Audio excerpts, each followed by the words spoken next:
Journal जो है इसमें आपने अगेन जो है इसका बॉक्स बहुत इंपॉर्टेंट है और इसका जो मैकेनिज्म ऑफ एक्शन है वो भी बहुत इंपॉर्टेंट है। इन दोनों के मैकेनिज्म ऑफ एक्शन आप लोगों ने अच्छी तरह रट लेना है, ठीक है।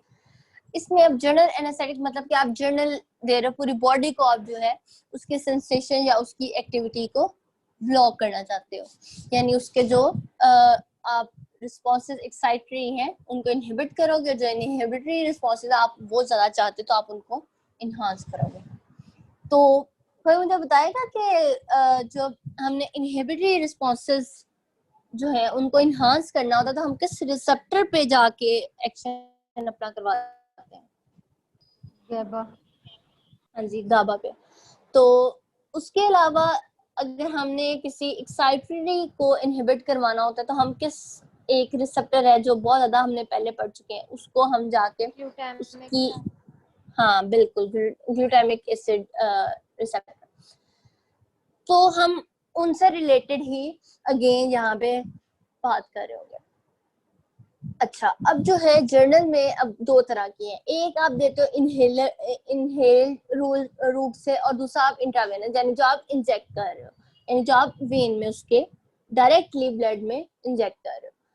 तो अब यहाँ पे जो है ये दोनों जो है इनकी कैटेगरी में अब गैसेस में आ जाती हैं, फिर उसके बाद वोलेटाइल लिक्विड, यानी है तो वो लिक्विड लेकिन जब आप उसको इनहेल करोगे तो उसके फ्यूम्स उड़ेंगे और वो आपके अंदर जाके जो है अपना एनेस्थेटिक एक्शन शो करेंगे।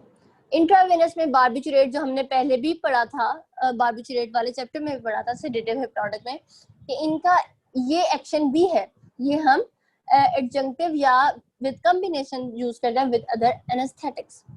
डिसोसिएटिव इंट्रावेनस भी है, फिर मिसलिनियस है यानी जो जिनकी कोई खास कैटेगरी नहीं है लेकिन वो आते अंडर इसी इनका उनका एक्शन ऐसा है कि जिसकी वजह से हमने उनको इस कैटेगरी में रखा हुआ है। उसके बाद ओपियोइड आ जाते हैं, फिर बेंजोडाइजेपिन आए, ये हमने पहले भी पढ़े हुए हैं कि इनका भी एक्शन होता है। अच्छा, उसके बाद आपने आ जाना है, पहले हम पढ़ेंगे एनेस्थीसिया के स्टेजेस क्या होते हैं। जब आप जर्नल पढ़ते हो ना तो उसमें आपको ये स्टेजेस करनी पड़ती हैं क्योंकि आपने पूरी बॉडी को आप उसकी साथ जो है वो डील कर रहे हो, जबकि लोकल में आप एक बॉडी के किसी एक खास पार्ट के साथ डील कर रहे हो, तो आपको स्टेजेस नहीं वो उस तरीके से शो होंगी एनेस्थीसिया की। एनेस्थीसिया के 4 स्टेज हैं। पहली जो स्टेज है ना उसमें क्या होता है कि उस बंदे की अवेयरनेस सराउंडिंग से डिक्रीज हो जाती है और कुछ अक्सर दफा तो नहीं, सम टाइम ऐसा होता है कि एम्नीसिया यानी कि मेमोरी लॉस भी आती है। Consciousness may be impaired but is not lost. Impair हो सकती है लेकिन लॉस नहीं होती, खत्म नहीं होती। कॉन्शियस वो कॉन्शियसनेस थोड़ी इम्पेयर यानी कि थोड़ी डैमेज या थोड़ी कंप्रोमाइज हो जाएगी लेकिन पूरी तरह कॉन्शियसनेस खत्म नहीं होगी, ठीक है। ये है एनाल्जेसिया की स्टेज। एनाल्जेसिया इसको स्टेज क्यों कहा है? क्योंकि उसकी पेन की जो सेंसेशन है या पेन की जो अवेयरनेस है उसको वो कम कर रहा है। अगली स्टेज है डिसइनहिबिशन। इस स्टेज में क्या होता है कि जो पेशेंट है वो एक्साइटेड स्टेट में होता है या इसको एक्साइटेड स्टेट भी कहते हैं, या फिर डिलीरियस होता है यानी कि वो बहुत ज्यादा पुरजोश तरह की, यानी उसकी बॉडी एक्साइटेड स्टेट में चली जाती है। एमनीजिया अकर यानी memory loss occur, reflexes are enhanced. जब आपने वैसे भी नोट किया जब बंदा कोई एक्साइटेड होता है वो बहुत ज्यादा उसके जो है वो तेज से बोल रहा होगा या फिर वो बहुत उछल रहा होगा या इस तरह। एक्साइटेड हम जब भी वर्ड यूज करते हैं तो वो यही बात का मतलब इससे ही मतलब होता है ना कि उसके फ्लेक्स ज्यादा हो रहे हैं या इनहांस हो रहे हैं। रेस्पिरेशन इज टिपिकली इरेगुलर, और इसके अलावा ये है कि मतलब कि रेस्पिरेशन जो है उसकी क्यों जो है वो हो रही है इरेगुलर, क्योंकि उसकी जो है यहाँ पे एक्साइटरी स्टेट आई हुई है। एक सेकेंड।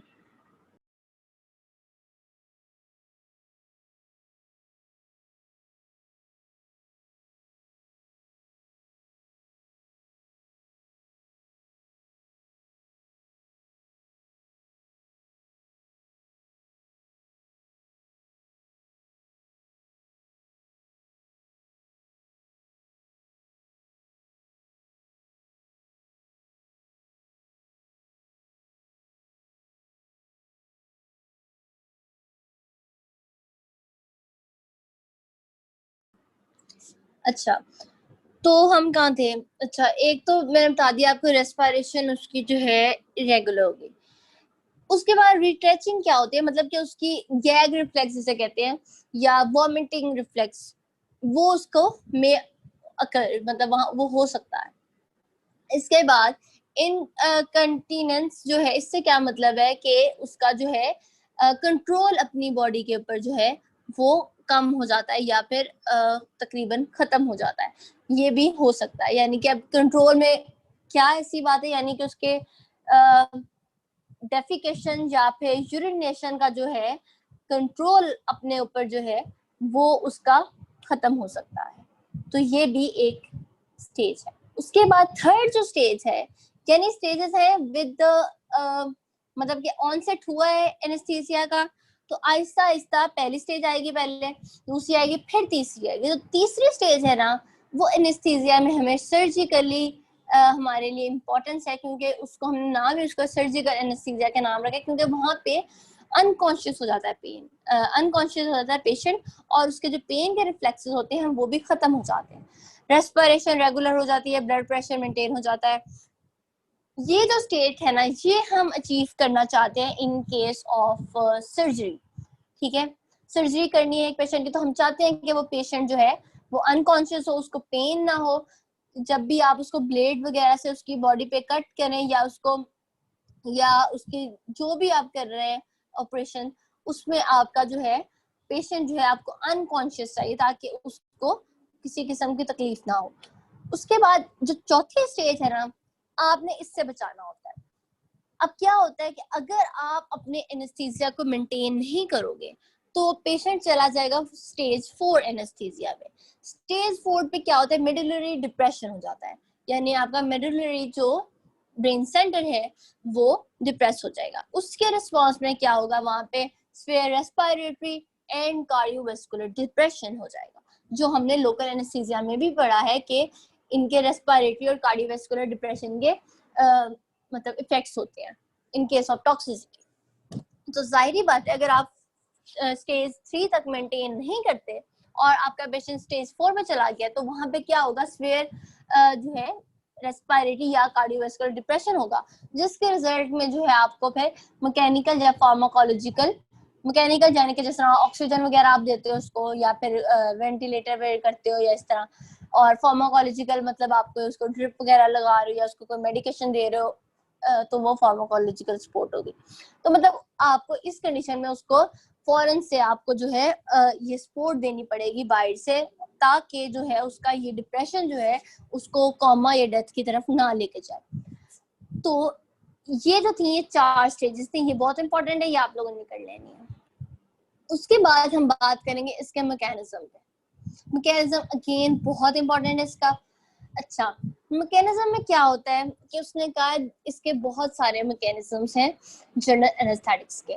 अच्छा, as CNS depressant, these drug usually increase the threshold for firing, threshold को इंक्रीज कर रही है, मतलब कि एक न्यूरॉन की कैपेसिटी है कि उसने फॉर एग्जांपल अगर उसको थ्रेशोल्ड 50 पे जाके उसने एक न्यूरोट्रांसमीटर रिलीज करना था, तो वो अब वो जो थ्रेशोल्ड है वो 100 पे चला गया। अब जब तक वो 100 तक नहीं उसकी जो है वो क्वांटिटी जाती, तो वहां से जो है सीएनएस के जो न्यूरॉन्स हैं उधर से न्यूरोट्रांसमीटर रिलीज नहीं करवाएंगे ये ड्रग्स। तो ड्रग्स क्या कर रही हैं, थ्रेशोल्ड को इंक्रीज कर रही हैं, उसकी एबिलिटी जो है रिलीज करने की न्यूरोट्रांसमीटर, तो उसको और जो है वो कर रही है, पंप कर रही है कि नहीं अभी नहीं तुमने रिलीज होना, जब इससे ज्यादा बाहर से स्टिमुलाई आएगा तब तुमने रिलीज होना है। तो वो ये कह रहे हैं फायरिंग ऑफ सीएनएस न्यूरॉन्स का क्या मतलब है कि न्यूरोट्रांसमीटर जो रिलीज होना है ना, उनकी जो फायरिंग है, यानी उनका बाहर आना, उनका रिस्पॉन्स देना, एक्शन शो करवाना, वो सब जो है उसके थ्रेशोल्ड को इंक्रीज कर रही है, यानी वो फौरन नहीं निकलेंगे, उनके थ्रेशोल्ड को इंक्रीज कर देंगे। The potency of inhaled anesthetics is roughly proportional to their lipid solubility. वो कहते हैं रफली हम इसको कहते हैं लिपिड सॉल्युबिलिटी से। क्यों? अगेन वही बात जो हमने उधर पढ़ी थी कि लिपिड सॉल्युबल जितना होता है उतना ही उसके पास कैपेसिटी होती है कि वो मेम्ब्रेन से पास होके उसमें न्यूरॉन में चला जाएगा या और फिर उसकी आगे अपना एक्शन शो करेगा। तो वो ये कह रहे हैं कि पोटेंसी उस हम रफली उससे उसको जो है प्रिडिक्ट कर लेते हैं कि जी अगर ये ज्यादा इसमें लिपिड सॉल्युबिलिटी है तो इसमें ये वाला इनहेल्ड एनेस्थेटिक ज्यादा पोटेंट है, तो हम ऐसे कह लेते हैं, लेकिन रफली प्रोपोर्शनल है, हम इसको डायरेक्ट कोई रिलेशन नहीं हमने इसका डेवलप किया। अच्छा, mechanism of action include effects on ion channel by interaction of anaesthetic drug with membrane lipids or protein with subsequent effect on central neurotransmitter mechanisms। अब इस सारी लाइन में उसने यही तमहीद बांधी है कि आपका जो ये ड्रग्स है ये जाके आयन चैनल्स पे एक्ट करती हैं, जिसकी वजह से आयन चैनल में जब भी कोई उनके आयंस में ऊपर नीचे होंगे, मतलब कि अंदर बाहर जाने की उनकी जो है एबिलिटी को वो कंप्रोमाइज करवाएगा, तो उससे क्या होगा, हमारे पास ये जो ड्रग्स हैं अपना इनहिबिटरी एक्शन शो करवाएंगे। वो किस तरीके से करवाएंगे वो हम देख लेंगे, किस तरीके से वो बॉडी को एनेस्थीसिया में लेके जाएंगी वो हम आगे देखते हैं। Inhaled anaesthetics barbiturate, benzodiazepine, etomidate, propofol facilitate GABA जो है mediated inhibition at GABA A receptor. हमने गाबा के 2 रिसेप्टर पढ़े थे, आपको अगर याद होगा, अगर आपने रिवाइज किया हो इन छुट्टियों में, तो गाबा बी रिसेप्टर था वो मुझे जहां तक याद है बेक्लोफेन जो था वो उस पे जाके गाबा बी पे एक्ट कर रहा था, जबकि ये जो बेंजोडाइजेपिन, बार्बिटूरेट्स और ये जो बाकी उसने ड्रग्स के यहाँ नाम लिए हैं वो किस पे कर रहे हैं, सो वो गाबा ए रिसेप्टर पे कर रहे हैं। अब ये गाबा रिसेप्टर्स की 2 टाइप्स उसने बताई हैं, गाबा ए और बी, ठीक है। तो different drugs have different affinity for different receptors, ठीक है। तो यहाँ पे इन ड्रग्स की ज्यादा अफिनिटी किसके साथ है, गाबा ए के साथ, तो वो उस पर जाके बाइंड करेंगे।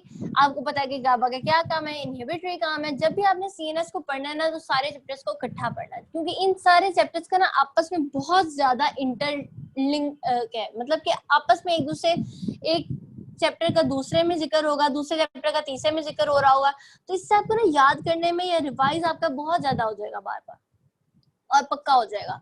अच्छा, अब यहाँ पे गाबा को जो क्या कर रहा है उसको फैसिलिटेट कर रहा है, और गाबा का नॉर्मली एक्शन क्या है, इनहिबिटरी एक्शन है, तो इनहिबिटरी एक्शन यहाँ पे फैसिलिटेट हो रहा है। These receptor are sensitive to clinically relevant concentration of the anesthetic agent and exhibit a proper stereo specific effect in case of enantiomeric drugs।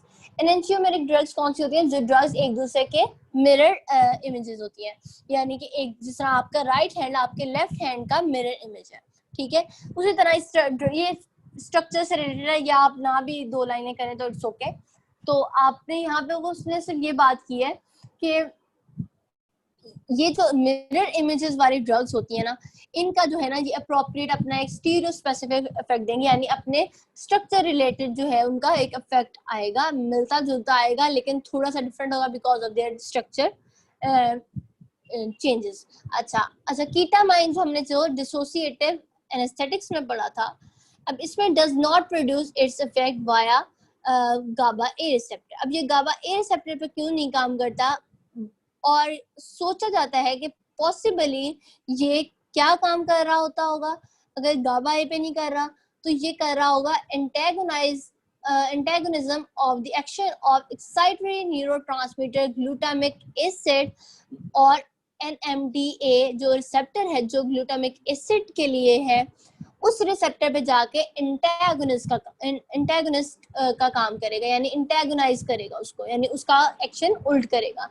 और आपको पता है ग्लूटामिक एसिड जो है उसका काम एक्साइटरी होता है, तो हमें तो चाहिए इनहिबिटरी, तो हम उसके एक्साइटरी रिस्पॉन्स को कम कर देंगे। जब एक्साइटरी रिस्पॉन्स कम हो रहा है तो ऑटोमेटिकली हमारे पास इनहिबिटरी रिस्पॉन्स ज्यादा हो रहा है ना, ठीक है ना। अच्छा, उसके बाद most inhaled anaesthetics also inhibit nicotinic acetylcholine receptor isoform at moderate to high concentration. अच्छा, अब ये क्या बात है, ये हम आगे सीएनएस कह रही हूँ, ऑटोनॉमिक नर्वस सिस्टम जो है उसके जब हम चैप्टर पढ़ेंगे उसमें हम एसिटाइलकोलिन के आगे रिसेप्टर्स के बारे में बात करते हैं। 2 तरह के होते हैं, निकोटिनिक होते हैं या मस्कुरेनिक होते हैं। तो जो निकोटिनिक होते हैं इन पे जाके इनहिबिशन भी शो करते हैं ये वाले एजेंट जिनकी हम यहाँ पे बात कर रहे हैं। अच्छा, ट्रिकिनीन जो सेंसिटिव ग्लाइसिन रिसेप्टर है, ये एक और रिसेप्टर है। इससे सेंसिटिव क्यों है? ये एक केमिकल कंपाउंड है, ठीक है, ट्रिकिनीन। अब ये जो है इससे सेंसिटिव है, यानी उसके साथ उसकी एफिनिटी है, तो हमने उसके ऊपर नाम रख दिया, यानी उसके जब वो अटैच होता है तो एक रिस्पॉन्स शो करता है। तो ट्रिचिनिन सेंसिटिव ग्लाइसिन रिसेप्टर है, वो ग्लाइसिन रिसेप्टर लेकिन वो सेंसिटिव है ट्रिचिनिन, तो इसलिए हमने उसका नाम रख दिया ट्रिचिनिन सेंसिटिव ग्लाइसिन रिसेप्टर। तो ये एक और लाइगेंड गेटेड आयन चैनल, यानी कि उस पर जब भी लाइगेंड, यानी जब भी कोई ड्रग जो है आपकी एक लाइगेंड के तौर पे काम करती है ना, यानी बाहर से आने वाला जो है एक पार्टिकल है, एक मॉलिक्यूल है जो जाके रिसेप्टर पे जाके अटैच होगा और अपना रिस्पॉन्स शो करेगा। तो वो यही कह रहा है कि इस रिसेप्टर पे जब वो जाके शो करेगा तो उसके साथ एक आयन चैनल अटैच होता है। जब भी वो अटैच होगी ड्रग उस रिसेप्टर के साथ, तो क्या होगा, वो आयन चैनल जो है अपना फंक्शन जो है उसमें चेंजेस लाएगा। तो यही कह रहा है कि उसके साथ जाके भी एक्शन शो करती है अपना, और अपना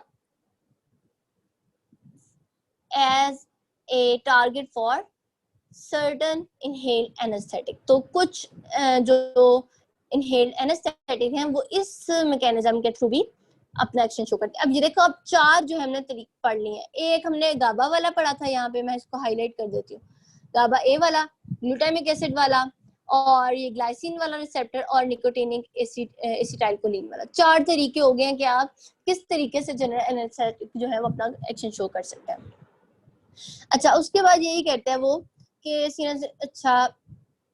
CNS neuron in different region of brain have different sensitive to।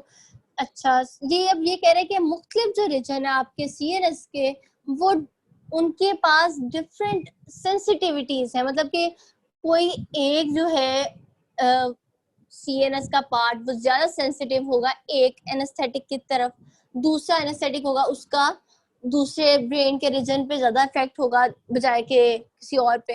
तो वो ये आपको बात करने जा रहा है।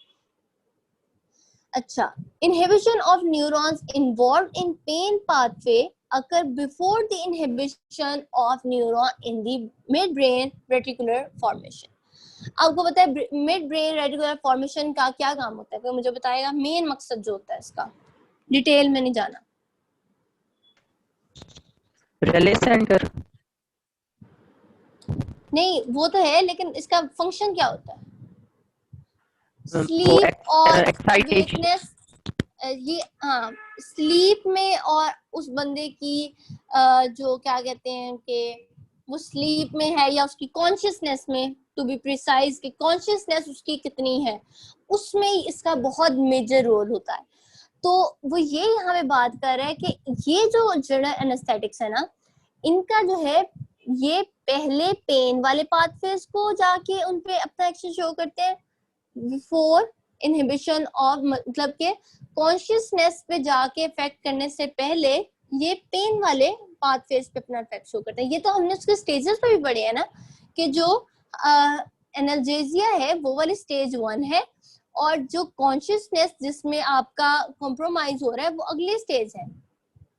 ये देखें, ये जो थी पहली जो थी एनाल्जेसिया, तो मतलब पहली स्टेज में ही वो जो है पेन में जो है अवेयरनेस उसकी डिक्रीज हो रही है, और जो कॉन्शियसनेस है वो इम्पेयर्ड हो सकती है लेकिन लॉस नहीं हो रही। लॉस जो है वो होती है सर्जिकल में। तो वो वही बात उसने वहां पे जाके उधर ये लिखती है दोबारा से कि जो ये ड्रग्स है ना, ये पहले अपना पेन वाले पाथवेज पे अपना एक्शन शो करेंगे और बाद में अपना जो है कॉन्शियसनेस वाले पाथवेज पे अपना जाके काम शो करेंगे। ये बहुत इंपॉर्टेंट है ये वाला जो है ना मैकेनिज्म। उसके बाद इनहेल्ड एनेस्थेटिक्स, ये भी आपने करना, ये हम बाद में करते हैं। पहले आ जाएं आप नीचे इसके इफेक्ट्स पे। नमाज का टाइम मिल सकता है? हाँ हाँ जी, फिर पढ़ लें, फिर हम बाद में दोबारा स्टार्ट कर लेते हैं। चलें लीव कर दें अभी, 10 मिनट बाद सारे दोबारा आ जाएं। ओके आप ही। आवाज आ रही है?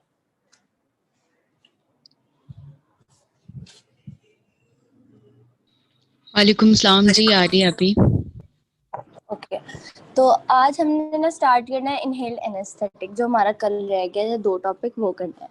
अच्छा, तो अब एनेस्थेटिक्स का हमने पढ़ लिया कि वो किस तरह से उनका मैकेनिज्म होता है, और अब हमने इनहेल्ड की स्पेसिफिकली यहाँ पे बात करने लगे हैं, यानी जो हम गैशियस फॉर्म में दे रहे होते हैं या फिर जो हम वोलेटाइल इन नेचर होते हैं, लिक्विड होते हैं लेकिन वो वोलेटाइल होते हैं, जिस तरह से वो उनका जब हम उनको इनहेल करते हैं तो उनके फ्यूम्स जो होते हैं वो हमें अंदर जाएंगे और वो जो है अपना एनेस्थेटिक एक्शन शो करेंगे।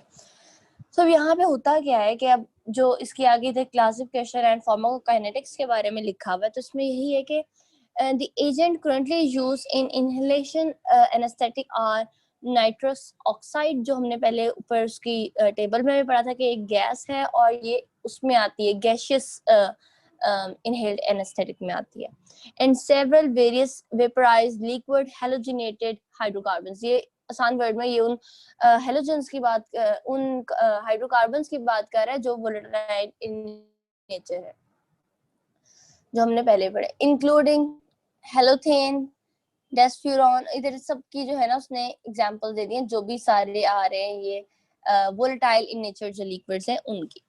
उसके बाद वो कहता है they are administered as gas, their partial pressure और tension in the inhaled gas और इन ब्लड और other tissue is measured of their concentration. अब आपको पता है कि जब भी कोई इन गैशियस स्टेट में चीज होती है तो उसका हम पार्शियल प्रेशर से उसका जो है करते हैं, लाइक हम कहते हैं कि 2 अगर गैसेस है तो इसमें से उनका एक जो गैस है वो कितना अपना प्रेशर एक्सर्ट कर रही है, उन 2 मतलब कि डिफरेंट गैसेस है ना, तो एक गैस के जब हम बात करेंगे तो हम उसको लेंगे उसका पार्शियल प्रेशर, यानी वो प्रेशर जो वो गैस एक्सर्ट कर रही है in the mixture of those gases. तो यहाँ पे वो यही बात कर रहे हैं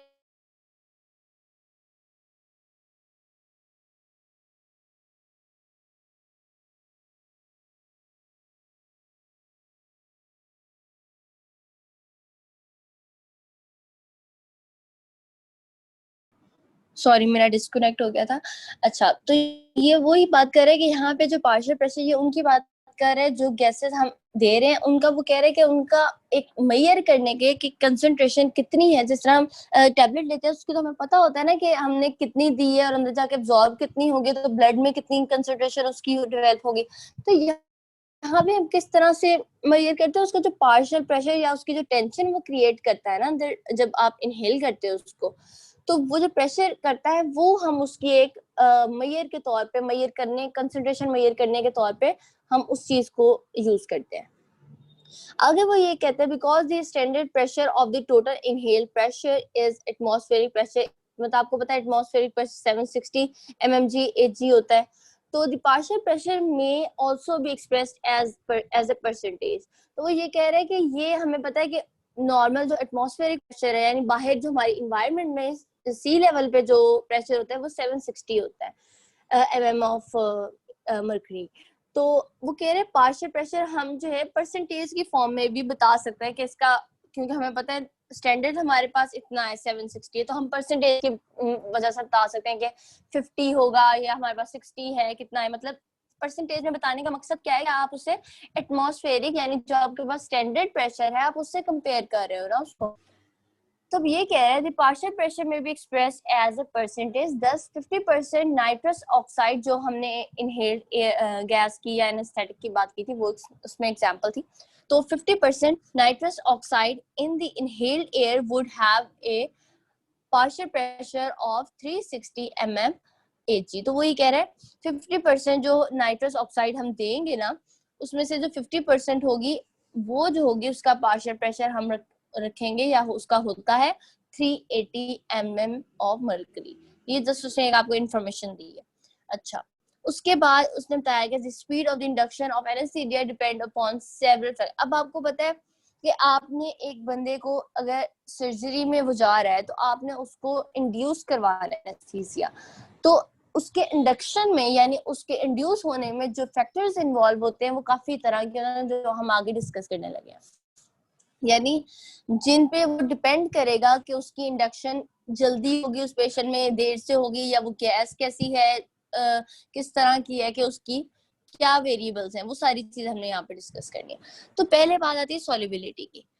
अब अगर एक ड्रग जो है वो ज्यादा सॉल्युबल है ब्लड में, तो अब उसकी जो होगी, यहाँ पे हम पढ़ते हैं, the more rapidly a drug equilibrate with the blood, मतलब कि वो जल्दी इक्विलिब्रियम में आ जाएगी अगर ब्लड के साथ, तो the more quickly the drug passes into the brain to produce its anesthetic effect.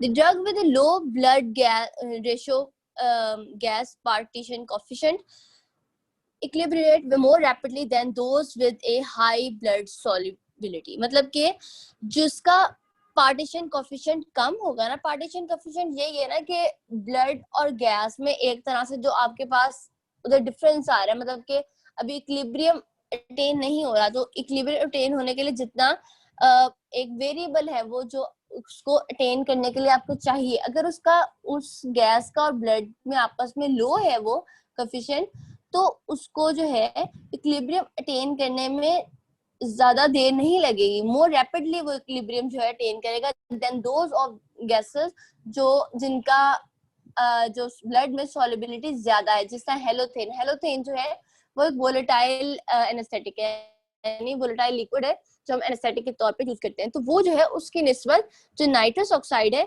वो ज्यादा जल्दी इक्विलिब्रियम में आ जाएगा ब्लड के साथ, और फिर ज्यादा जल्दी जो है वो रीच करेगा ब्रेन में, और ज्यादा जल्दी जो है वो अपना एनेस्थेटिक इफेक्ट देगा।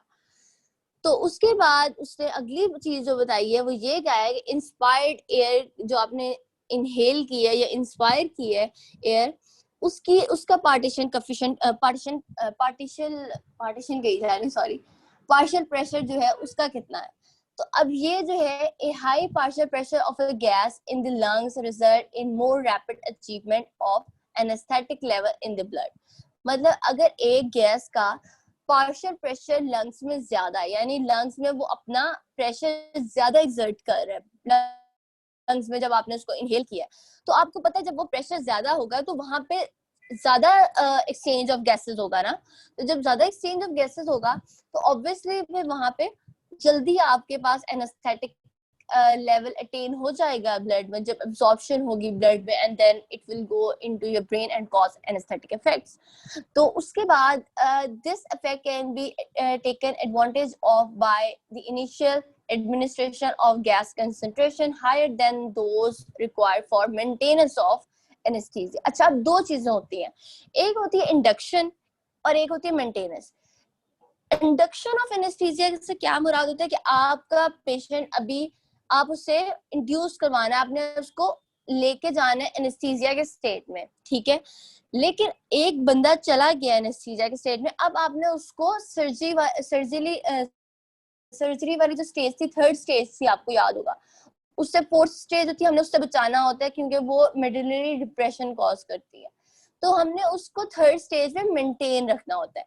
तो वो यही कह रहा है कि यहाँ पे अगर आपने इस चीज का फायदा लेना है ना, तो आपने क्या करते हैं हम कि जो इंड्यूस करवाने के लिए कंसंट्रेशन हम चाहिए होती है ना वो हम ज्यादा रखते हैं as compare to those of required for maintenance of anaesthesia, क्योंकि आपने वहां पे तो मेंटेन करनी है सिर्फ उसकी स्टेट, अचीव तो पहले ही हुई है, आपने सिर्फ उस स्टेट को, थर्ड स्टेज जो थी उसको कायम रखना है उस जगह पे, तो उसके लिए आपको थोड़ी कंसंट्रेशन देनी पड़ेगी एज कंपेयर टू जो आपने उस चीज को स्टार्ट करने के लिए दी। ये उसी तरह है कि गाड़ी को स्टार्ट में आप धक्का लगाओ तो आपको ज्यादा एनर्जी देनी पड़ेगी, लेकिन एक दफा जब उसके टायर रोल होने लग जाए तो आपको फिर हल्का सा ही आप धक्का लगाते जाओगे तो वो रोल आगे जाती जाएगी। तो उसी तरह वो यहाँ पे बात है कि आपको स्टार्ट करने के लिए, यानी उसको शुरू में धक्का लगाने के लिए, यानी उसको एनेस्थीसिया इंड्यूस करवाने के लिए ज्यादा आपको कंसंट्रेशन हम देते हैं एज कंपेयर टू जब मेंटेनेंस में हमें चाहिए होता है, ठीक है। इसके बाद उसने आगे वेंटिलेशन का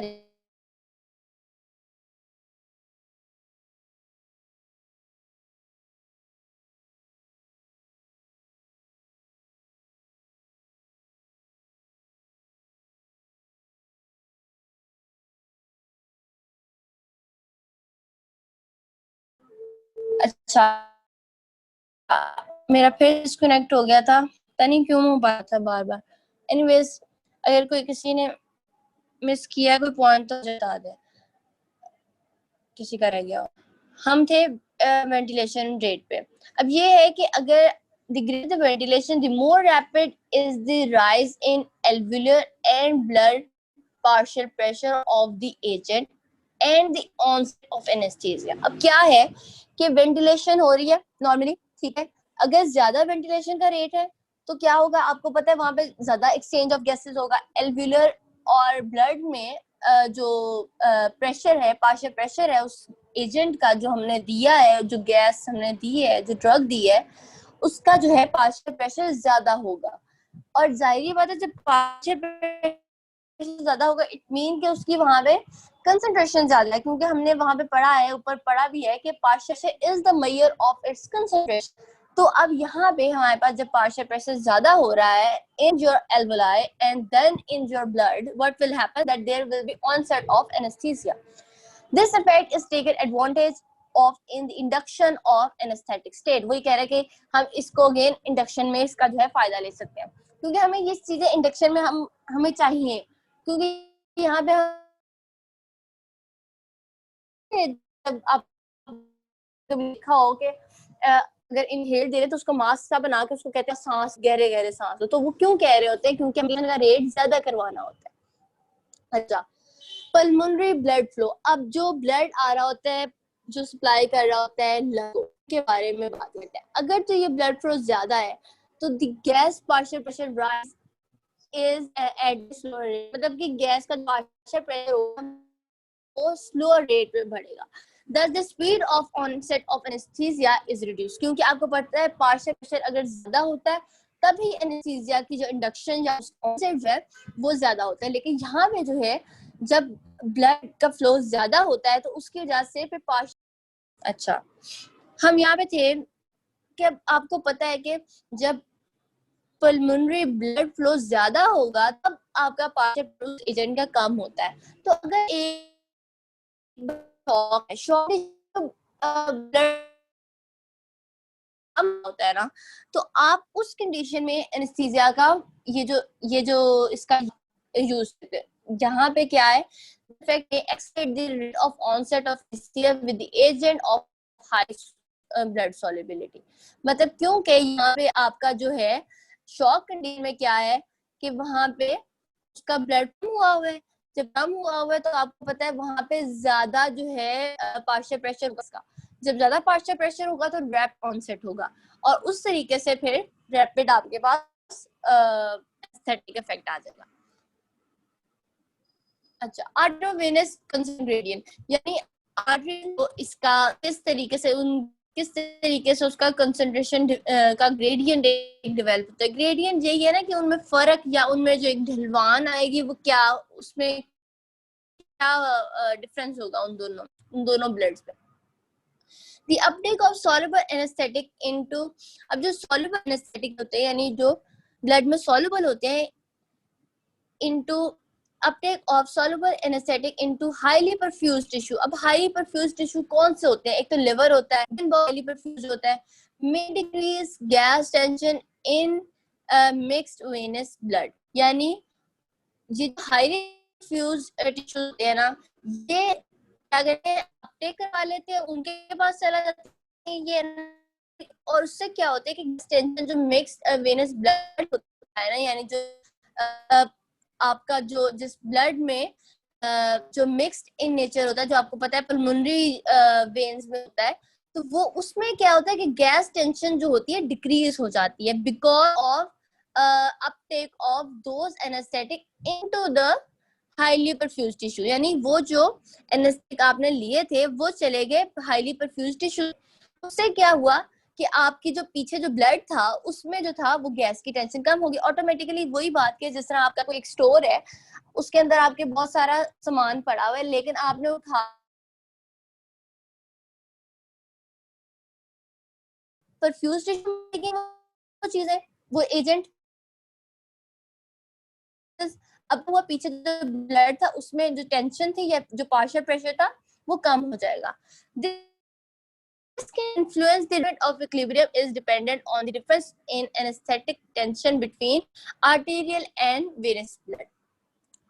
अब ये कह रहे हैं कि ये चीज है ना, ये जो फैक्ट आपको बताया पहले, this can influence the rate of onset of anesthesia because of the achievement of equilibrium जो है उसकी इक्विलिब्रियम अटेन करना जो है between arterial and venous blood is वो वही कह रहा है कि इक्विलिब्रियम अचीव करना जो है वो आपके प्रेफरेंस पे डिपेंड कर रहा है कि आपके जो एजेंट है वो आर्टीरियल ब्लड कितना है और वो एजेंट है वो वेनस ब्लड में कितना है।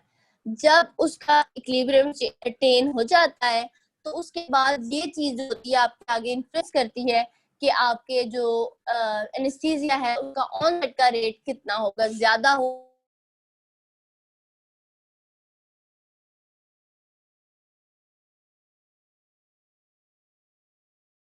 Elimination through the lung. अच्छा, अब आपको पता है कि ये जो एजेंट्स है ये आप लंग्स से ले रहे हो, यानी आप इनहेल कर रहे हो उनको, आप इंजेक्ट नहीं कर रहे, ठीक है।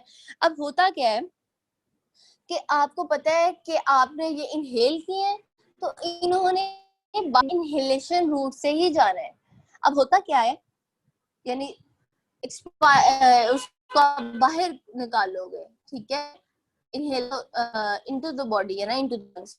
तो अब ये कहना चाह रहा है कि आपने उस एनेस्थीसिया को इनहेल करके वो ब्लड में थ्रू एक्सचेंज ऑफ गैसेस, ठीक है, उसके बाद वो गया है ब्रेन में जाके उसने अपना एनेस्थेटिक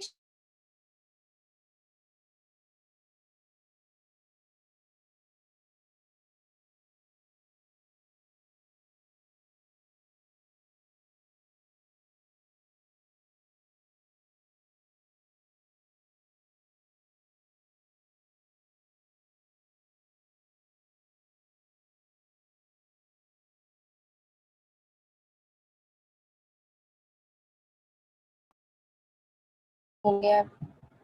इंटरनेट का कोई इशू आ रहा है। अच्छा, अब यहाँ पे आप एलिमिनेशन की बात कर क्यों रहे हो? आप एलिमिनेशन की बात इसलिए कर रहे हैं क्योंकि हमने उसको एनेस्थीसिया तो एक दफा दे दिया ना, अब हमने उसकी रिवर्स भी तो करनी है ना कंडीशन, उस पेशेंट को एनेस्थीसिया के स्टेट से वापस भी तो लाना है ना। जब ऑपरेशन आपने कर लिया, जो भी आपका कंसर्न था, आपने उस चीज के बाद उसको वापस भी तो उसकी नॉर्मल स्टेट में लाना है, तो उसके लिए आपको चाहिए रिकवरी। तो रिकवरी फ्रॉम एनेस्थीसिया आप किस तरीके से कर सकते हो? वो कहते हैं with the use of those drugs having low blood to gas ratio partition coefficient, जिनका blood to gas ratio partition coefficient slow होता है ना या लो होता है, उनकी जो है वो फास्टली जो है ना आपका रिकवर करते हैं आपको एनेस्थीसिया से then those of high blood solubility. जैसा हेलोथेन का हमने पढ़ा था कि हेलोथेन जो है वो उसकी ब्लड सॉल्युबिलिटी ज्यादा है, तो वो आपको रिकवरी में इतनी जल्दी आपको रिकवर नहीं करेगा एनेस्थीसिया से। इसलिए आपने जब रिकवरी करवानी होती है तब आप उसको वो वाले एनेस्थीसिया दे रहे होते हो जो उसकी जिनका low blood to gas coefficient होता है।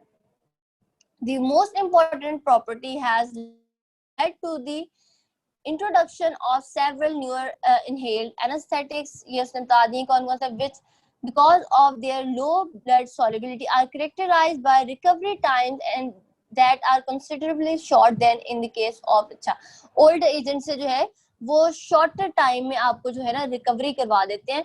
तो रिकवरी करवाने के लिए आप ये वाले जो है एजेंट्स उनको कंसिडर कर सकते हैं जो न्यूअर है। हेलोथेन और methoxyfluorine are metabolized by liver enzyme to a significant extent। इसमें उसने वही बताया कि ये लिवर से भी जो है मेटाबोलाइज हो सकते हैं ये वाले जो anesthetics हैं। Metabolism of halothane and methoxyfluorine has only a minor influence on the speed of recovery from their anesthetic effect, but does play a role in potential toxicity of these anesthetics। अच्छा, अब वो ये कह रहे हैं कि इसका स्पीड ऑफ एनेस्थेटिक पे तो इतना इनके मेटाबॉलिज्म से कोई इतना फर्क तो नहीं पड़ता, लेकिन जो टॉक्सिसिटी है ना वो इनके मेटाबॉलिज्म से इफेक्ट होती है, मतलब टॉक्सिसिटी वो कॉज कर सकते हैं इसके मेटाबोलाइट्स होते हैं। आगे वो बात करता है मिनिमम एल्वुलर एनेस्थेटिक कंसंट्रेशन। अब ये क्या है?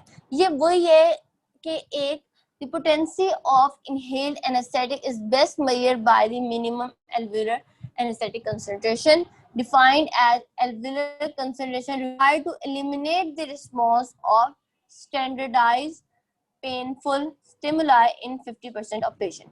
यानी 50%, अगर आपके पास 100 मरीज है ना, 100 से अगर 50 को वो पेनफुल जो स्टिमुलस था उसकी एलिमिनेशन हो गई है, तो इस चीज को आप कहते हो एमएसी या मैक कहते हो. अच्छा, potency of inhaled anaesthetic is measured by the minimum. वो ये कह रहे हैं कि इसकी पोटेंसी के वो कितनी पोटेंट है, वो गैस कितनी थोड़ी उसकी क्वांटिटी रिक्वायर होगी आपको एक थेरेप्यूटिक रिस्पांस गेन करने के लिए. वो किस तरीके से आप मेजर करते हो, वो इस चीज से करते हो कि अगर 100 में से 50 को वो स्टैंडर्डाइज जो उनकी पेनफुल जो भी स्टिमुलस था उसको अगर वो एलिमिनेट कर रहा है, तो that will be called as MAC of that drug या दैट एजेंट. उसके बाद each anaesthetic has a defined MAC, यानी हर ड्रग का अपना एक मैक होगा, यानी अपनी एक उसकी कंसंट्रेशन होगी जिस पे वो 50% लोगों को जो है उनका पेन को खत्म कर रहा होगा. अच्छा, बट दिस वैल्यू में very among patient depending upon. अच्छा, अब ये चीजें जो है मतलब कि अब एक पेशेंट में एक ड्रग जो है वो हो सकता है कर रही हो उस उतनी कंसंट्रेशन पे इफेक्ट, दूसरे में ना कर रही हो. ये किस तरीके से ये चीजें डिफर करती हैं, आपको पता है डिफरेंट वेरिएबल्स होते हैं. एज हो गया, कार्डियोवास्कुलर स्टेटस हो गया, यानी उसका ब्लड का और उसका वेसल्स का क्या उसका स्टेटस है, ब्लड का और हार्ट का सब कुछ. क्योंकि आपको पता है कि ब्लड से ही तो उसने एब्जॉर्ब होके लंग्स के थ्रू जो है लंग्स से उसने ब्लड में जाना, फिर ब्लड ने उसको आगे ब्रेन में लेके जाना है फॉर एनेस्थेटिक एक्शन. तो अगर आपको कार्डियोवास्कुलर सिस्टम ही एक पेशेंट का कॉम्प्रोमाइज है तो obviously that will affect your anaesthetic concept. ठीक है. उसके बाद क्या है कि अगर वो पेशेंट जो है कोई एडजंक्ट ट्रीटमेंट ले रहा है, कोई और ड्रग्स ले रहा है, तो वो भी इफेक्ट करेंगे ऑब्वियसली उसके जो भी एजेंट वो ले रहा होगा, क्योंकि आपको पता है ड्रग्स आपस में इंटरेक्ट भी करती हैं. उसके बाद है estimation of MAC value suggest a relative dose response relationship for inhaled anesthetics. Max for infant and elderly patient are lower than those of adolescent and young adults. When several anesthetic agents are used simultaneously, their MAC values are additive. अच्छा, अब इस बारे में वो यही बात कर रहा है कि आपका जो है जो मैक की वैल्यू है ना, ये सजेस्ट करती है कि आपका एक डोज और रिस्पॉन्स रेशियो जो उसका एक रिलेशनशिप बन रहा होता है ना, उसका आपको बता रही होती है कि वो कितना स्टीप है, किस तरीके से वो है. जिस तरह यहाँ पे ग्राफ में भी आपने ऊपर देखा होगा, यहाँ नहीं वो ऊपर था शायद ग्राफ.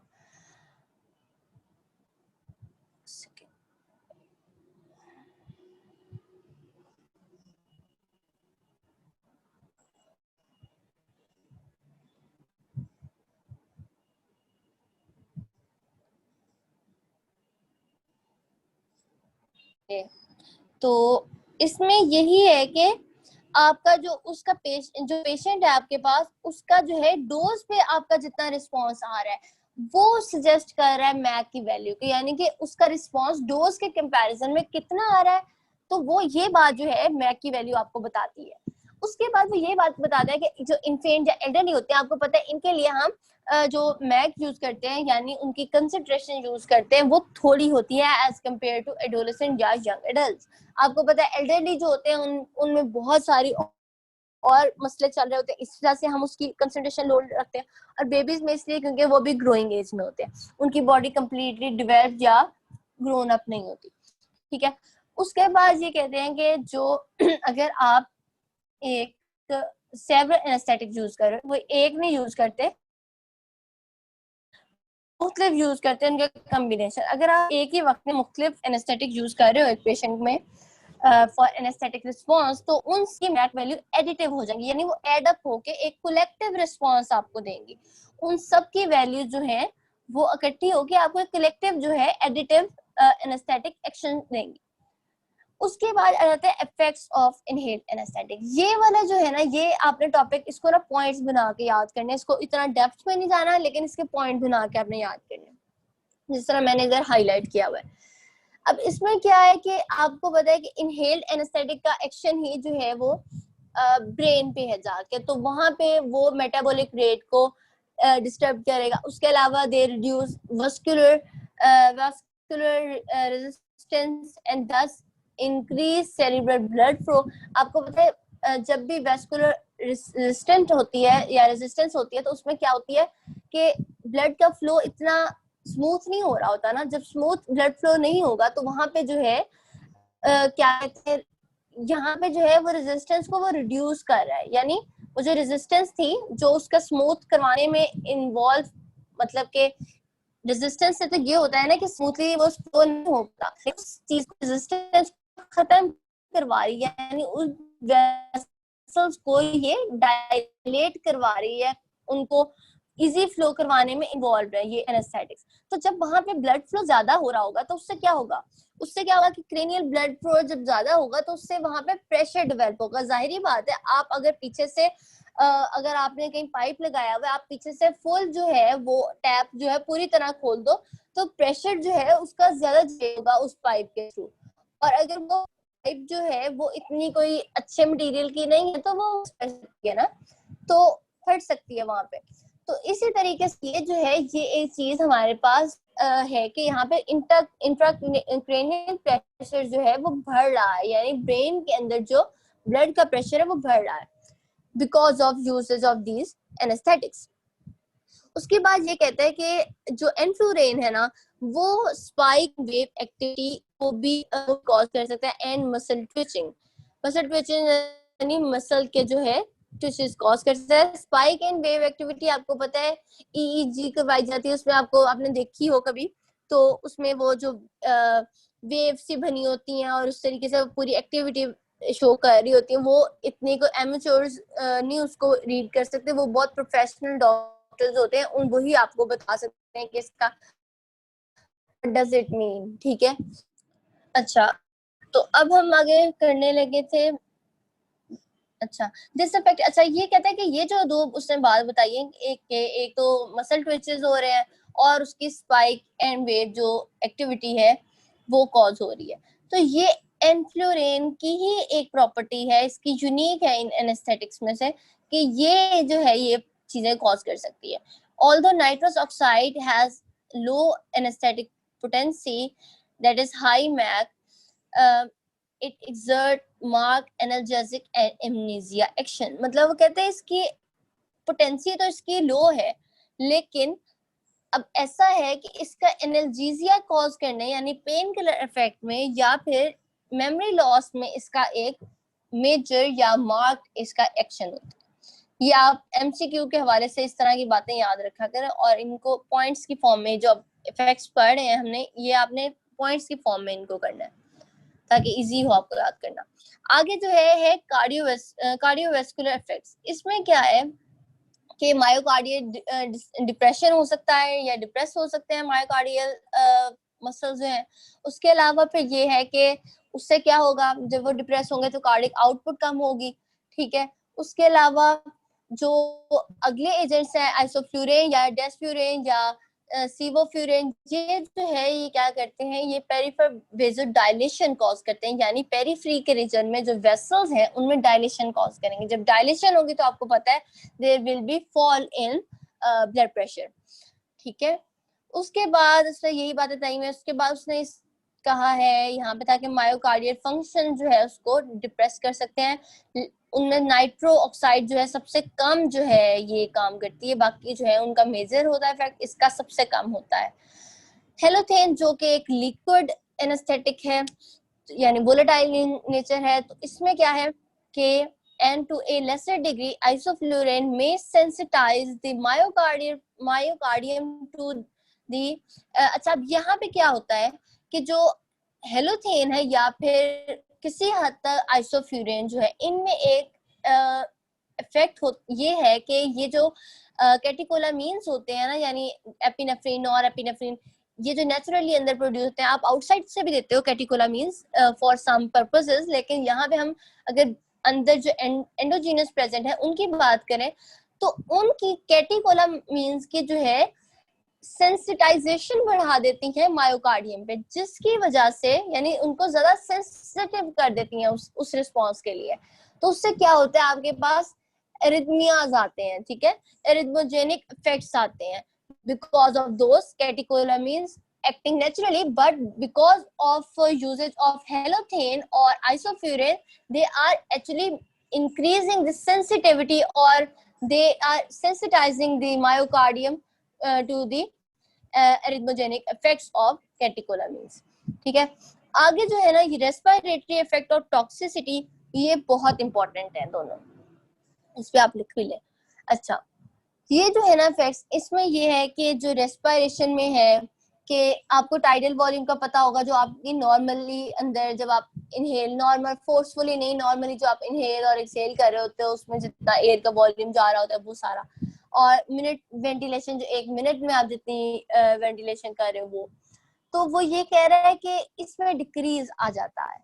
ठीक है, अच्छा, और रेस्पिरेशन, ऑल्दो रेस्पिरेशन का रेट जो है वो इंक्रीज होता है, लेकिन जो इनके वॉल्यूम है ना, जो वॉल्यूम गैसेस का होता है उसमें डिक्रीज आता है, जो हमने टाइडल वॉल्यूम और मिनट वेंटिलेशन में पढ़ा, तो उन दोनों में डिक्रीज आ जाता है। डोज डिपेंडेंट डिक्रीज, यानी डोज के रिलेशन से, अगर आप ज्यादा डोज करोगे तो उसी लिहाज से उस तरह का इफेक्ट आएगा, leading to an increase in arterial CO2 tension, यानी कार्बन डाइऑक्साइड वहां पे ज्यादा उसकी टेंशन इंक्रीज हो जाएगी, वहां पे उसका पार्शियल प्रेशर इंक्रीज हो जाएगा। तो ऑब्वियसली आपको नहीं चाहिए कि आपकी बॉडी के अंदर कार्बन डाइऑक्साइड हो, आप तो उसको एक्सहेल करना चाहते हो ना। अच्छा, उसके बाद है inhale anaesthetic decrease ventilation response to hypoxia even at sub anaesthetic concentration. अच्छा, वेंटिलेटरी जो रिस्पॉन्स होता है ना हाइपोक्सिया की कंडीशन में, हाइपोक्सिया यही है ना कि ऑक्सीजन का लेवल कम हो रहा है, तो वो सब एनेस्थेटिक कंसंट्रेशन पे भी डिक्रीज कर देते हैं। यानी सब एनेस्थेटिक कंसंट्रेशन कौन सी होती हैं, जो ड्यूरिंग रिकवरी होती है, मतलब वो कंसंट्रेशन, एक तो नॉर्मल कंसंट्रेशन है ना एनेस्थीसिया की, जो एनेस्थीसिया इंड्यूस या उसको मेंटेन करने पे आपको चाहिए होती है, लेकिन जब आप रिकवरी कर रहे हो तो आप उसका एनेस्थीसिया उसको कम करवा रहे होते, खत्म कर रहे होते, क्योंकि आपको रिकवरी चाहिए उस पेशेंट की। तो वो जो कंसंट्रेशन होती है उसको सब क्यों कह रहे हैं, क्योंकि वो कम है नॉर्मल एनेस्थेटिक कंसंट्रेशन से। उसके बाद वो बात कहते हैं nitrous oxide has a smallest effect on respiration. ये अगेन एक बहुत इंपॉर्टेंट बात है, जो हमने नाइट्रस ऑक्साइड के एक और ऊपर भी बात पढ़ी थी कि यहाँ पे कि मायोकार्डियल फंक्शन पे उसका लीस्ट है, सबसे कम जो है उसको डिप्रेस करता है। इसी तरीके से यहाँ पे एक और उसकी बात की गई है कि रेस्पिरेशन में भी उसका स्मॉलेस्ट इफेक्ट है। Most inhaled anaesthetic are bronchodilator, but desflurane is a pulmonary irritant. क्योंकि ये इरिटेंट है, तो इरिटेशन से आपको पता है जब भी, जिस तरह एस्मा में या COPD में क्या हो रहा था, जब भी आपके बाहर से कोई इरिटेंट आ रहा होता है तो वो आपको वहां पे ब्रोंक्यूल्स को इरिटेट जब करता है तो वहां पे ब्रोंकोस्पाज्म होता है, यानी वहां पे कंट्रैक्शन होती है। तो वो यही बात कर रहा है कि because it act as irritant so it can cause bronchospasm. अच्छा, the pungency of enflurane cause breath holding which limit its use in anaesthesia induction. क्योंकि एनेस्थीसिया इंडक्शन में उस पेशेंट ने खुद मतलब वेंटिलेशन करनी है ना, फिर उसने एनेस्थीसिया में जाना है। अब क्योंकि एनफ्लुरेन में पंजेंट है, यानी उसकी तेज सी एक स्मेल है, तो उससे क्या होता है, वो पेशेंट में एक वो जैसा आपको भी कहीं से स्मेल आए तो आप अपनी थोड़ी देर सांस रोक लेते हो, तो उसी तरह वो भी उसमें एक नेचुरल ये ह्यूमन रिस्पॉन्स है कि इंसान अपनी सांस रोक लेता है, थोड़ी देर के लिए होल्ड कर लेता है। तो उसी तरीके से वो कह रहा है कि यहाँ पे एनफ्लुरेन में ये चीज आ सकती है, जिससे जो है उसकी इंडक्शन में जो है थोड़ा यूज उसका लिमिटेड कर दिया, यानी इंडक्शन में हम उसको यूज नहीं करते। हाँ, अलबत्ता जब बंदा अनकॉन्शियस होगा तो हम उसको मेंटेनेंस में उसको दे सकते हैं। अच्छा, आगे टॉक्सिसिटी, ये बहुत इंपॉर्टेंट है। इसमें यही है कि जो post operative hepatitis has occurred rarely, बहुत कम हुआ है लेकिन हुआ है, रिपोर्टेड है। आफ्टर हेलोथेन एनेस्थीसिया इन पेशेंट एक्सपीरियंस हाइपोवोलेमिक शॉक और अदर स्ट्रेस, यानी जो पेशेंट स्ट्रेस की कंडीशन में थे उनमें जब हमने, या उनमें कोई शॉक कंडीशन थी या स्ट्रेस कंडीशन थी, तो उनमें जब हमने हेलोथेन वाला एनेस्थीसिया दिया जो कि एक लिक्विड वोलेटाइल लिक्विड है, तो उसको हमने दिया, तो उसमें हमें रिपोर्टेड हुआ है केस के वो हेपेटाइटिस कॉज कर सकता है, लेकिन ये बहुत रेयर है। अच्छा, उसके बाद वो ये कहता है कि द मैकेनिज्म ऑफ हेपेटोटॉक्सिसिटी, क्योंकि हेपेटाइटिस में क्या हो रहा है, इन्फ्लेमेशन ऑफ लिवर है, क्योंकि आईटीएस जहां भी आता है पैथो में आप लोगों ने पढ़ा होगा कि इट मींस इन्फ्लेमेशन, तो it is actually inflammation of hepatocytes, ठीक है। तो वो ये कह रहा है कि जो है हेपेटोटॉक्सिसिटी यानी जो लिवर की जो टॉक्सिसिटी हो रही है, ये इसका मैकेनिज्म हमें पूरी तरह नहीं पता अभी, but may involve formation of reactive metabolite that cause direct toxicity or initiate immune mediated response। इस सारी बात में वो यही कह रहा है कि हमें ये तो नहीं पता, लेकिन हम ये सोच सकते हैं कि हो सकता है इसके कोई ऐसे मेटाबोलाइट होते हो जो डायरेक्टली टॉक्सिसिटी कॉज करते हो, या वो इम्यून रिस्पॉन्सेज को एवोगेट कर सकते हो कि वो जो है आगे जाके अपना जो है जो एक हेपेटोटॉक्सिसिटी वाला इफेक्ट है वो दे सके। यानी कि हमें क्लियर नहीं है, लेकिन ये उसके सजेशंस हैं कि ये इस तरह हो सकती है। अच्छा, fluoride release by metabolism of methoxyflurane and possibly enflurane and sevoflurane may cause renal inefficiency. अब जो यहाँ पे फ्लोराइड जो रिलीज हो रहा है इनके मेटाबॉलिज्म से, वो हो सकता है कि रीनल इनसफिशिएंसी कॉज कर सके आफ्टर प्रोलॉन्ग एनेस्थीसिया। अगर आपने बहुत कोई लंबी उसको सर्जरी थी उसकी, अक्सर लोगों की 24 आवर्स की बहुत प्रोलॉन्ग सर्जरीज भी होती हैं, तो उन सर्जरीज में हो सकता है कि ये जो है रीनल इनसफिशिएंसी जो है वो कॉज कर सके, यानी रीनल फंक्शन को डिस्टर्ब कर सके। Prolong exposure to nitrous oxide decrease.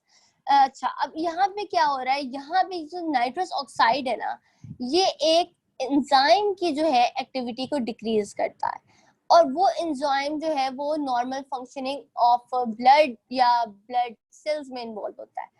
अच्छा, मेथोनिन सिंथेज जो है इसकी एक्टिविटी को जब वो डिक्रीज करेगा may lead to megaloblastic anaemia. Megaloblastic anaemia जो है वो कॉज कर सकता है because of decrease in this enzyme which is normally involved in functioning of normal blood cells and other functions related to blood, ठीक है।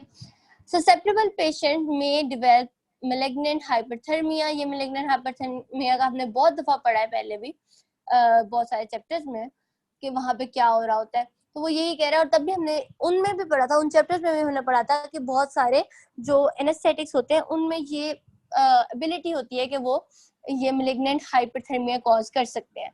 तो अब हम क्योंकि एनेस्थेटिक पढ़ रहे हैं तो इसलिए अगेन उसने ये बात की है। Are used with other neuromuscular blockers. अगर आप न्यूरोमस्कुलर ब्लॉकर के साथ एनेस्थेटिक्स यूज कर रहे हो तो पॉसिबिलिटी है कि वहां पे ये कंडीशन आ जाए, और स्पेशली इन सक्सिनाइलकोलिन। सक्सिनाइलकोलिन जो है वो है ये है डिपोलराइजिंग न्यूरोमस्कुलर ब्लॉकर जो आपने पढ़ा था उस चैप्टर में स्केलेटल मसल वालों में। अच्छा, तो this rare condition is thought in some cases to be due to mutation in the gene loci corresponding to the ryanodine receptor। मुझे बताइए कोई जीन लोकाई क्या होता है? Position of gene on locus on a chromosome. Sorry? Position of gene chromosome. हाँ, बिल्कुल बिल्कुल, हाँ ऐसे ही है। तो वो यही कह रहे हैं कि वहां पे जो है इस कंडीशन में क्या होती है कि यहाँ पे कुछ म्यूटेशंस हो जाती हैं उस रिसेप्टर में जो हमने पहले भी पढ़ा था R1 जो जीन है, इसमें इसकी जीन पोजीशन पे जो है वो कुछ ऐसी म्यूटेशन हो जाती हैं जिसकी वजह से ये कंडीशन हमारे पास आ जाती है। The other chromosomal loci for malignant hyperthermia include mutant alleles of the gene coding skeletal muscle L-type calcium channels। अब जो L-type calcium channels होते हैं उनके लिए जो जीन इन्वॉल्वमेंट होती है, जीन इनकोडिंग होती है, उनमें भी उनके एलील में भी ये कुछ म्यूटेशन कर सकते हैं, या फिर वो वहां जाके भी कुछ अपनी चेंजेस कॉज करवा सकते हैं, जिसकी वजह से आपके पास इन द एंड ये कंडीशन आ सकती है। The uncontrolled release of calcium by sarcoplasmic reticulum. अब आपको पता है जब यहाँ पे ये होगा तो इससे क्या, इस कंडीशन में क्या होता है, आपके पास सार्कोप्लाज्मिक रेटिकुलम से बहुत ज्यादा कैल्शियम रिलीज होता है, और जब वो बहुत ज्यादा कैल्शियम रिलीज होता है तो उससे क्या होता है, स्केलेटल मसल जो होते हैं उनकी एक्टिविटी ज्यादा हो जाती है, क्योंकि आपको पता है जब भी मसल्स की एक्टिविटी होनी होती है आपको कैल्शियम की का रिलीज चाहिए होता है।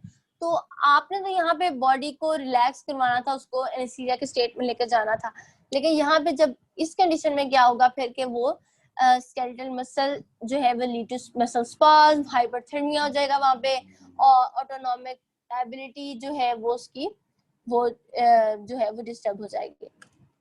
अच्छा, डेंट्रोलिन का हमने जिक्र पहले भी बहुत दफा किया था कि इस कंडीशन में मैलिग्नेंट हाइपरथर्मिया में आप इसको यूज करते हो फॉर मैनेजमेंट, ठीक है।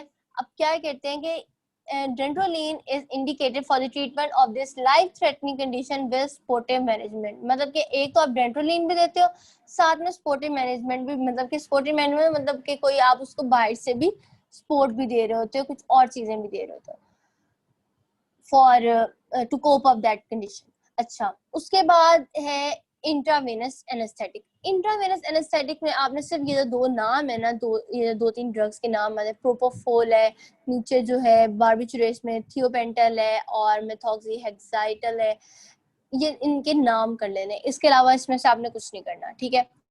उसके बाद आपने जो शॉर्ट क्वेश्चन है ये तो हर चैप्टर के ही करने हैं, शॉर्ट क्वेश्चन कह रही हूँ, सॉरी एमसीक्यूज।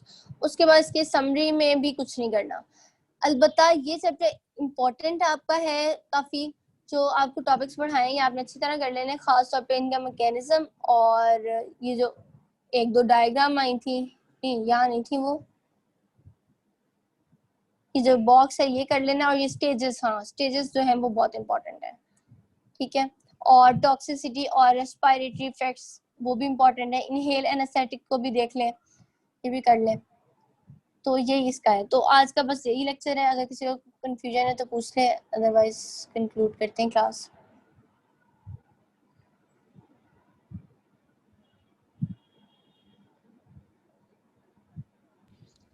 अभी एक पॉइंट था ना, एट्रियोवीनस कंसंट्रेशन ग्रेडियंट, ये काइंडली दोबारा बता दें, मुझे समझ नहीं आया था सही तरह।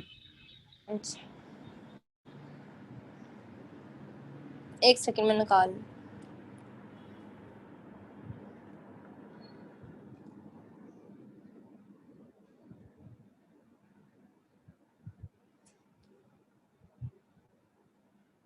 अच्छा, इसमें ये वो कह रहा है कि आपको पता है कि जो आपका हाईली परफ्यूज जो टिश्यूज होते हैं उधर अपटेक हो जाएगी इस सॉल्युबल एनेस्थीसिया की, क्योंकि ये सॉल्युबल है ना, ब्लड में सॉल्युबल हो गया, अब उसने जाना है हाईली परफ्यूज टिश्यूज में। क्योंकि आपको पता है हाईली परफ्यूज क्यों कह रहे हैं उसमें, क्योंकि उधर ब्लड सप्लाई बहुत ज्यादा है, तो वो वहां पे पहले ज्यादा चली जाएगी। उधर जाके जब वहां पे चली जाएगी तो आपको पता है बाकी जो ब्लड आपके पास है उसमें जो है गैस का जो टेंशन है या पार्शियल प्रेशर है वो जो है वो डिक्रीज हो जाएगा। उसके बाद वो क्या कहते हैं, this can influence the rate of, अब ये जो बात उसने की है ना, this can influence the rate of onset of anaesthesia. ये अब इन्फ्लुएंस किस तरीके से कर रहा है, अब आपको फॉर एग्जांपल आपको लिवर में तो नहीं ना रिक्वायर्ड था एनेस्थीसिया, है ना, एनेस्थीसिया ने तो काम ही सीएनएस में जाके करना था। अब फॉर एग्जांपल वो हाईली परफ्यूज्ड टिश्यू हम उसको सपोज करते हैं वो लिवर है, जस्ट हम यहाँ पे एग्जांपल ले रहे हैं। अब वहां पे वो चला गया एनेस्थीसिया, आपके जो ब्लड में कंसंट्रेशन थी वो जो है वो हो गई है कम, या वो डिक्रीज हो गई है थोड़ी, क्योंकि ज्यादातर वहां पे चला गया। अब ये वो कह रहा है this thing can influence the rate of onset of anaesthesia, क्योंकि अब जो पीछे आपके पास कंसंट्रेशन बची है उसने अगर वो सीएनएस में जा भी रही है तो आपके पास कम कंसंट्रेशन है, because half of your concentration has gone to liver, तो वहां पे आपके पास कम अब कंसंट्रेशन है ब्लड में जो आपको रिक्वायर्ड थी for the onset of anaesthesia, ठीक है जी। उसके बाद वो कहते हैं because achievement of equilibrium is dependent on the difference. अब वो आगे कहते हैं क्योंकि इक्विलिब्रियम जब आपने अटेन करना है ये किस चीज पर डिपेंड करता है, difference in anaesthetic tension between arterial end venous blood. Arterial और वेनस ब्लड जो है, इनके अंदर जो कंसंट्रेशन होती है ना, किसकी भला, एनेस्थेटिक एजेंट जो आपने दिया है उसकी जो कंसंट्रेशन होगी ना इन दोनों में, उस इन दोनों का आपस में जो डिफरेंस आएगा ना, फॉर एग्जांपल अगर एक में 50 है एक में 100 है, तो what will be the difference, 50 difference होगा ना। 50 तो 50 का डिफरेंस जो होगा, तो उसको, उस चीज को इक्विलिब्रियम अटेन करने के लिए जो आपको जो एक वैल्यू चाहिए, वो यही कह रहे हैं, because the achievement of equilibrium is dependent on the difference in the, मतलब कि इक्विलिब्रियम अटेन करने के लिए आपको जो है उसका डिफरेंस जो है पता होना चाहिए कि वो जो आर्टीरियल और वेनस ब्लड में आपके पास आ रहा है। बेसिकली वो ये आपको सिर्फ ये, इसने आखिरी 2 लाइन तो उसने वैसे ही आपको बताई है ना कि इक्विलिब्रियम जो है वो कब अटेन होता है, जब आपकी आर्टीरियल ब्लड में और वेनस ब्लड में उनकी कंसंट्रेशन जो होंगी वो ऑब्वियसली इक्वल हो जाएंगी, तो इक्विलिब्रियम अटेन हो जाएगा ना।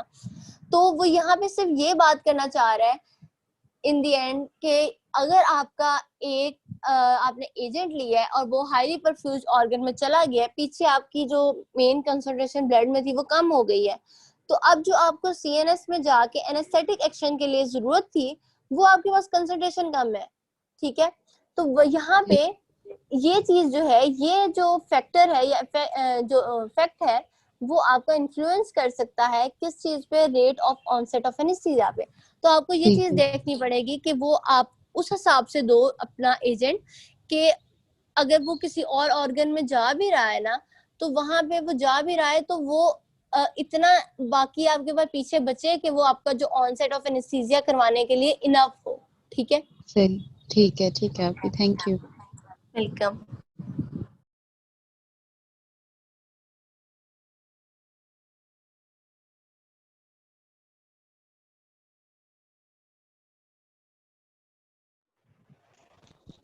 आपकी सबसे पहले वाले चैप्टर में कौन से टॉपिक्स करने हैं वो अगर एक दफा रिपीट कर दें। कौन सा, लोकल वाला? हेलो, वही वाला। लोकल वाला कह रहे हो? अच्छा, लोकल वाले में ना आपने एक तो पहले बॉक्स करना है, उसके बाद आपने शॉर्ट क्वेश्चन लाजमी, शॉर्ट क्वेश्चन कह रही हूँ सॉरी, मैकेनिज्म लाजमी करना है, वो शॉर्ट क्वेश्चन में बहुत इंपॉर्टेंट है। अच्छा एक मुझे आगे जाने दें। हाँ, मैकेनिज्म लाजमी करने, फिर क्लिनिकल यूजेस करने, और diagram is very important along with its description, ठीक है, ये करना है। उसके बाद ये बॉक्स कोई नहीं करना। टॉक्सिसिटी बहुत इंपॉर्टेंट है, इसकी toxicity along with its treatment, ठीक है, ये बहुत इंपॉर्टेंट है, ये लॉन्ग क्वेश्चन ये आ सकता है टॉक्सिसिटी का, ठीक है। और एमसीक्यू तो आपने हर उसके ही करने होते हैं, हर चैप्टर के, उसके अलावा इसकी समरी में से कुछ नहीं करना, समरी इज नॉट इम्पोर्टेंट उसके, बाकी बस यही है। हाँ, जो इनके मैकेनिज्म है ना दोनों, ये आपके पास पेपर में बहुत दफा रिपीट हुआ है ये वाला दोनों का, इसलिए मैं बार बार ये आपको कह रही हूँ कि इनके आपने मैकेनिज्म नहीं छोड़ने किसी सूरत में भी। अच्छा, आप 10 मिनट बाद आ जाए सारे, फिर हम बाकी जो रह गया वो करते हैं।